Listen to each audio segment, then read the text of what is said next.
ఫిజికల్గా కానీ వర్చువల్గా కానీ రిక్రూట్ చేసి మనం ముందుకు పోయే పరిస్థితి వస్తుంది. ఈ విషయం కూడా మీరు గుర్తుపెట్టుకోవాలి. రెండోది, అందరూ కూడా ప్రతి ఒక్క ఇంటికి ఒకరు లేకుంటే ఇంట్లో ఉన్నందరూ ఆర్టిఫిషియల్ ఇంటెలిజెన్స్ అడాప్ట్ చేసుకోవాలి.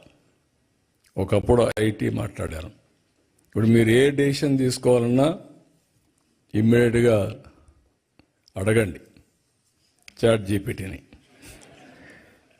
క్వశ్చన్స్ అడగండి, ఇట్ విల్ ఆన్సర్. అల్టిమేట్గా మీ మైండ్ కూడా స్టిమ్యులేట్ అవుతుంది.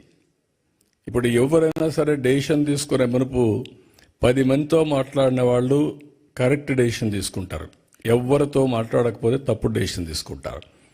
ఇప్పుడు ఆ పని 10 మందితో మాట్లాడలేని వాళ్ళందరూ చాట్ జీపీటీతో మాట్లాడితే లేకుంటే ఏఐతో మాట్లాడితే వస్తుంది. నేను కూడా ఆలోచిస్తున్నా, వీలైతే ఏఐ అనేది గవర్నమెంట్ ఆఫ్ ఇండియా కానీ ఆంధ్రప్రదేశ్ కానీ ఎట్లా చేయగలదని తెలియదు, వాళ్ళకి లంసమ్ డబ్బులు పే చేసేసి అది ఓపెన్ పెట్టేసి అందరూ కూడా అడాప్ట్ చేసుకోవడానికి, అక్కడి నుంచి వర్క్ చేయడానికి వీలైతే పెడదామని కూడా ఆలోచిస్తున్నానంటే ఏఐ అనేది ఆ ప్లాట్ఫామ్స్ అన్నీ అందరికీ యాజ్ ఆన్ టుడే ఓపెన్ ఉన్నాయి, కొన్ని పేమెంట్స్ ఉన్నాయి.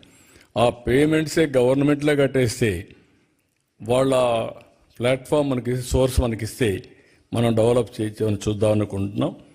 ఇది కూడా మీరు గుర్తుపెట్టుకొని ఏ విధంగా చేయాలో మీరు చేయాల్సి నేను కోరుతున్నాను. ఇంకొక పక్కన ఈరోజు నేను ఒక విజన్ డాక్యుమెంట్ తయారు చేశాను. ఆ విజన్ డాక్యుమెంట్ గురించి ఎక్కువ నేను మాట్లాడిన, ఎందుకంటే మళ్ళీ టైం లేదు కాబట్టి ఫొటోస్ కూడా కావాలి మీకు. మళ్ళీ మాకు అక్కడ ఫంక్షన్ కూడా ఉంది, దానికి ఎక్కువ టైం ఇస్తున్నాం. 2047కి స్పష్టమైన గైడ్లైన్స్ ఇచ్చాను.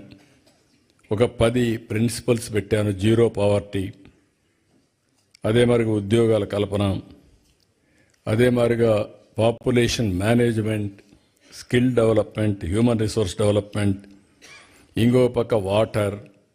అందుకే ఇప్పుడు కొత్తగా మీరు చూస్తే గోదావరి నుంచి బనకచెర్లకు నీళ్లు తీసుకుపోవాలనుకుంటున్నా. అది వస్తే పెద్ద గేమ్ చేంజర్గా అవుతుంది, అది కూడా వర్కౌట్ చేస్తున్నాం. ఇంకో పక్క వ్యవసాయం పైన ఎక్కువ శ్రద్ధ పెడుతున్నాం. గ్లోబల్ బెస్ట్ లాజిస్టిక్స్ హబ్గా తయారు చేయాలనుకుంటున్నాం. పవర్లో మీరు ఊహించని పరిణామాలు వస్తున్నాయి.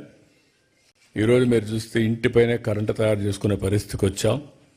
అదే మరిగా ఈరోజు విండ్ పవర్ వచ్చింది, అదే మరి పంప్డ్ ఎనర్జీ వచ్చింది, గ్రీన్ ఎనర్జీ వచ్చింది.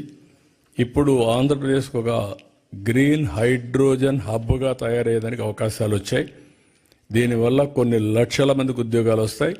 పోర్ట్లు ఉన్నాయి కాబట్టి మన దగ్గర నుంచి మనం ఎక్స్పోర్ట్ చేసే పరిస్థితి కూడా వస్తుంది. దీనికి కూడా శ్రీకారం చుట్టి మనం ముందుకు పోతున్నాం. నేను మిమ్మల్ని అందరినీ ఇంకా ఎక్కువ టైం కాకుండా పాలసీలని తీసుకొచ్చాం, అన్నీ తీసుకొచ్చాం. ఏ విధంగా మిమ్మల్ని అందరినీ విన్ విన్ సిచ్యువేషన్లో ఆంధ్రప్రదేశ్ అభివృద్ధిలో కూడా భాగస్వాములు చేయాలని నేను కూడా ఆలోచిస్తా.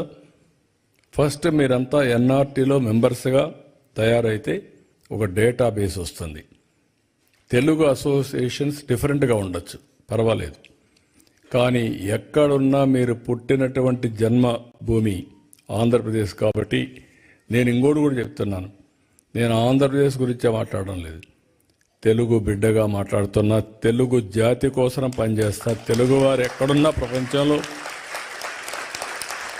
వాళ్ళందరూ కూడా ఒకటే అని దీంతో పోతున్నాం.